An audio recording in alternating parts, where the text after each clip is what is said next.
स्वागत है आपका एक और नए वीडियो में। इस वीडियो में हम जानेंगे डीडीएल का फुल फॉर्म अर्थात डीडीएल का पूरा नाम, वो भी सबसे आसान तरीके से। तो बिना टाइम वेस्ट किए वीडियो को शुरू करते हैं। DDL full form D data, D definition, L language. तो डीडीएल का फुल फॉर्म हो जाएगा डाटा डेफिनेशन लैंग्वेज। अगर आप कंप्यूटर, मोबाइल और टेक्नोलॉजी से जुड़ी वीडियो देखना चाहते हैं, वो भी बेसिक से लगाकर एडवांस तक, तो इस चैनल पर आपको ऐसी वीडियो मिलेगी।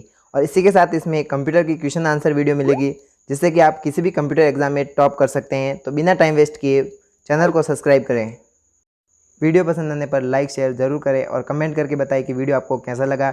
इसी के साथ इस चैनल पर आपको मिलेगी कंप्यूटर, टेक्नोलॉजी और मोबाइल से जुड़ी हुई वीडियो।